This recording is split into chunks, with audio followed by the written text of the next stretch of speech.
दिवंगत आमदार शिवाजी कर्डिले यांच्या निधनानंतर आता राहुरी विधानसभा मतदारसंघामध्ये पोटनिवडणुकीचं बिगुल वाजलेलं आहे. लवकर आता पोटनिवडणूक जाहीर झालेली आहे. आता या संदर्भात आमदार संग्राम जगताप यांच्याशी आपण बातचीत करणार आहोत. कसं काय राहुरी मतदारसंघामध्ये आता पोटनिवडणूक जाहीर झालेली आहे. काय सांगा?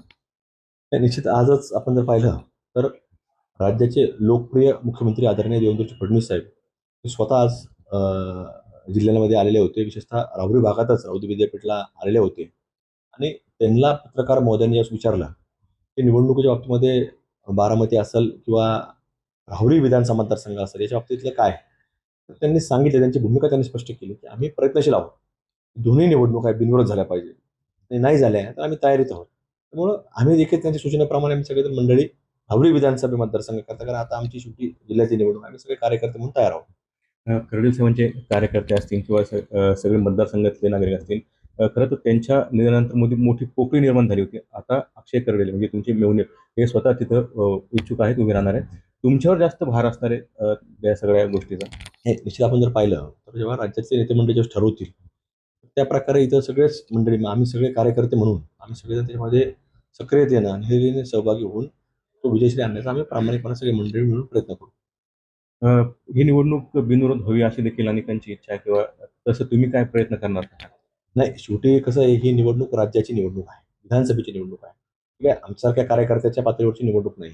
पण याच्यामध्ये राज्यातल्या नेते मंडळींनीच हे सगळं पाहावं लागेल. त्यामुळे आमच्याकडनं तो प्रयत्न होणं हा कुठपर्यंत त्याच्यामध्ये येशील असं सांगता येत नाही. जर निवडणूक लागली तर कसं बघता तुम्ही? किती विश्वास वाटतो तुम्हाला निवडून येण्याचा? नाही, राज्यातल्या नेते मंडळी भारतीय जनता पार्टीचे तर शेवटी इथं कर्डिले साहेब मंत्री म्हणून त्यांनी काम केलेलं आहे. जिल्ह्याचे पालकमंत्री देखील होते. ते सध्या विद्यमान आमदार म्हणून ते कार्यरत होते आणि जवळपास एकदा नाही, जवळपास 6 वेळा ते या महाराष्ट्राच्या विधानसभेत निवडून आलेले होते. त्यामुळं त्या पद्धतीनं निवडणुकीला सामोरत असताना एक चांगल्या प्रकारे या जनतेच्या आशीर्वादानं अक्षय कर्डिले सुद्धा या ठिकाणी आपल्याला निवडून आलेले पाहायला मिळते.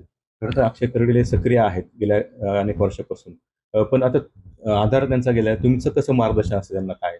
नाही, मार्गदर्शन कसं होतं, शेवटी आपण पाहतो की एखादा नवीन व्यक्ती आला त्याला मार्गदर्शन करावं लागतं. पण अक्षय कर्डिलेंच्या बाबतीमध्ये जर पाहिलं तर ते कोविडच्या अगोदरपासून ते स्वतः ते सगळे सक्रिय होते. मग 2024च्या विधानसभेला देखील कर्डिले साहेब जेव्हा निवडून आले, तर त्यावेळेस सुद्धा आपण जर पाहिलं तर त्यावेळेस सुद्धा अक्षय कर्डिले हे व्यक्ती हे गावोगावी, वाडी वस्तीवरती किंवा राहुरी नगरपालिका हद्द असेल त्या प्रत्येक ठिकाणी स्वतः जातीनं लक्ष घालून प्रत्येक बैठका असेल, प्रत्येक छोट्या मोठ्या लोकांच्या सुखदुःख जाणं असेल, मोठा प्रश्न असेल, त्यामध्ये सक्रिय ते सहभागी होते. त्यामुळे आमच्यासारख्या कार्यकर्त्याला वाटत नाही की त्यांना कुठल्या निवडणुकीला अडचण येईल. तर निश्चितच अक्षय कर्डिले यांना कुठल्याही निवडणुकीची अडचण येणार नाही असा विश्वास जो आहे तो आमदार संग्राम जगताप यांनी व्यक्त केलेला आहे. कुणाल जायकर, ट्विन मराठी, अहिल्यानगर.